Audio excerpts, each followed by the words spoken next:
Romi itu sudah mengalami autoimun. Silakan Bapak Romi. Selamat sore Bapak Ibu sekalian. Saya berikan sharing yang kena istri saya yang kena sakit lupus. Sakitnya cukup parah dan komplikasi, sudah menyerang organ ginjal, pankreas, lever, mata, tulang, rongga mulut dan kulit. Jadi cukup parah. Kemudian mengenal SOP ini juga secara tidak sengaja juga. Jadi terakhir itu 8 Juni tahun ini istri saya masuk rumah sakit Bedah Manyar karena kencingnya sudah ada darah, campur darah itu. Kemudian tanggal 10 Juni dia dibesuk saudara saya yang kebetulan dokter. Pada saat tanggal 10 Juni itu saya tidak ada di sana dan lagi saudara saya yang dokter itu lagi ngobrol sama istri saya tiba-tiba kambuh. Jadi kalau kambuh itu dadanya sesak seperti ditekan 100 kilo gitu perasaannya dia. Kaki kejang dua-dua sampai telapak kaki ke dalam gini. Terus ketiga kram dari perut depan sampai belakang. Rongga mulut kering seperti tidak minum sebulan.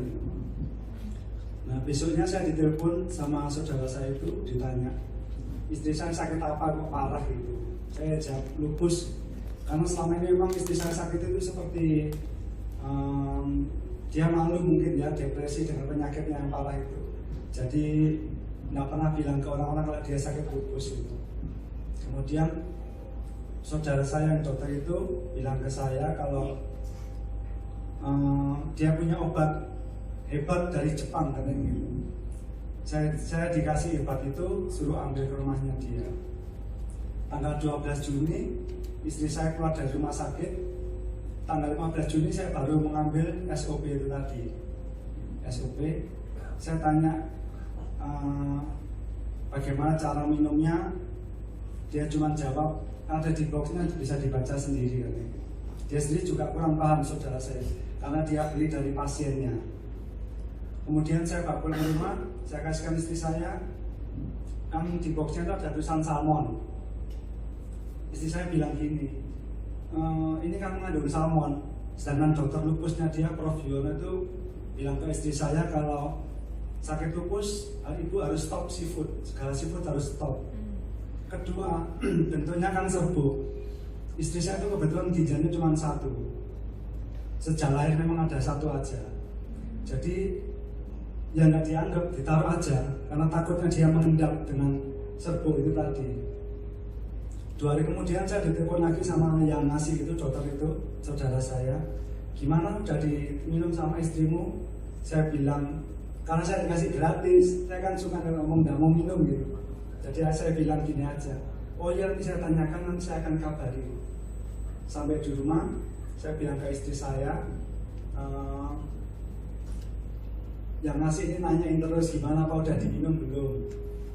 Terus saya bilang gini, kamu coba minum lah, harga yang ngasih, siapa tahu bermanfaat atau tidak, ya dicoba saja, saya bilang gitu.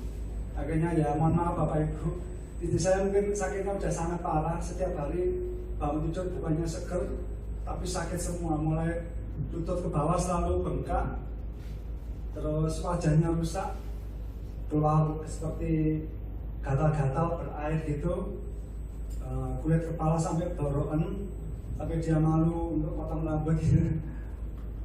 Terus ketiga juga tulangnya sakit semua seperti terasa dibor gitu menurut dia. Kemudian dia doanya tiap hari memang pengen mati aja gitu. Dia sampai doa pengen mati gitu. Pernah ke Prof. Yono itu waktu kontrol juga pengen suntik mati gitu, sampai Prof. Yono malah ceramah sampai set gini-gini bla bla bla. Akhirnya dia bilang gini ke saya, yaudah saya minum, mungkin ini jawaban dari doa saya supaya mungkin organnya bergejolak setelah minum salmon sehingga cepat dipanggil Tuhan, dia bilang gitu. Akhirnya diminum, sahabat saset kelima, saudara saya datang ke rumah saya lagi menanyakan gimana kondisinya. Istri saya jawab belum ada perubahan, badan masih sakit semua. tapi hanya ada satu perubahan. Perubahannya gini, istri saya kan tiap hari minum obat tidur dan obat penenang. Jadi kalau tidak minum 2 obat itu dia tidak bisa tidur. Kalau kehabisan obatnya itu kan tidak dijual bebas. Jadi menunggu kontrol dokter kemudian itu kan biasa lama. Jadi kalau kehabisan itu dia tidak bisa tidur 48 jam, pernah tidak tidur sama sekali. Kemudian dengan minum SOP 5 saset itu dia tidurnya bisa maju, jam 1 bisa tidur sudah. Dan tidurnya berkualitas sampai pagi. Jadi biasanya anak saya kalau buka pintu kamar gitu dia bangun gitu. Dengan minum SOP 5 saset itu dia sudah bisa tidur mulai sampai pagi. Itu perubahannya. Terus pesannya dokter itu, saudara saya itu pesan kalau ya udah lanjutkan aja, ini bagus kok, minum teratur jangan bolong-bolong gitu. Ya teratur saya waktu diminum terus saset 18.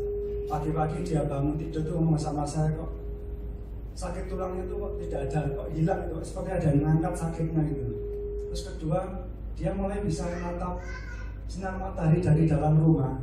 Jadi biasanya kalau dia bangun pagi itu rumah ditutup semua, gorden tutup, pintu tutup, kayak gelap gitu, dia kayak Dracula gitu. Dia tidak suka sinar. Hari itu dia mampu melihat sinar dari dalam rumah. Dan kebetulan hari itu waktunya kontrol tes darah di rumah sakit William Booth di Ponorogo.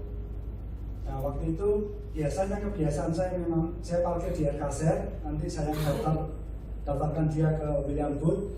Begitu nomornya mau dipanggil, saya jemput dia di RKZ. Kita nyebrang jalan kaki dari RKZ ke William Booth, kan berhadapan ya, seberang-seberang itu. Biasanya sesampai di William Booth itu dia konslet. Kalau konslet ya seperti tadi, jadi napas sesak, kejang-kejang, kram semua itu. Belum ke dokter penyakit dalamnya, tetapi masuk IGD dulu. Seringnya seperti itu. Tapi hari itu dia mampu, saset 18 dia mampu, nggak ada konslet sama sekali. Waktu itu tes kencing manis, puasa 2 jam itu Pak. Jadi tes kencing manis selesai, diambil darahnya, kita kembali ke RKZ, makan di RKZ, 2 jam kemudian kembali lagi untuk ambil tes darah yang kedua. Pada waktu ambil tes darah kedua, saya bilang ke istri saya, kamu mampu nggak sendirian? Jangan saya merasa dia sudah fit gitu. Dia jawab mampu. Ya udah saya tinggal di RKZ, dia sendirian, saya jaga anak saya di RKZ. Dia nyebrang sendiri, ambil darah sampai pulang ke RKZ, tidak ada masalah. Ini puncaknya tanggal saya 20, saya diajak jalan-jalan ke Jatim Park 2 sama kakak saya. Istri saya ajak, istri saya menolak pertama. Dia bilang, nanti kalau kambuh gimana? Kan merepoti acara rekreasi. Saya bilang, tidak apa-apa kalau kambuh, saya temani, biar kakak saya jalan-jalan rekreasi sama anak-anak. Terus akhirnya sekarang harus dicoba, saya gitu kan, biar untuk tahu kan, saya juga penasaran kok dia sehat gitu. Akhirnya dia mau berangkat, kita berangkat jam 4 subuh sampai Jatim Park 2 masih pagi, belum buka loketnya, kita makan-makan dulu. Jam 10 loket buka, kita masuk, kita pulang sampai setengah 6 sore, Jatim Park 2 tutup, kita baru pulang. Pulang kan hari Minggu ternyata macet sekali di Batu. Sampai rumah itu jam 12 malam. Tidak kambuh sama sekali hari itu. Padahal Jatim Park 2 itu tidak semuanya indoor ya. Permainan anak kan outdoor, kena sinar matahari, tapi ya juga tetap payungan Pak, karena lupus tidak boleh kena matahari. Tetap payungan, kacamata hitam aja itu saya. Kedua, jalannya juga enggak datar semua, karena yang turun di Jatim Park 2 cukup melelahkan seharian di sana, tapi dia mampu, dia tidak kambuh sama sekali. Itu saset 20. Nah sekarang kondisinya sudah mulai membaik jauh, sudah mulai sehat. Dia sudah bisa kena sinar matahari, bahkan langsung kena matahari. Pernah juga tidak kambuh, biasanya langsung pingsan dia kalau kena matahari langsung. Kan sudah mampu. Dan kedua juga tes darahnya untuk kencing manis sudah turun sangat jauh.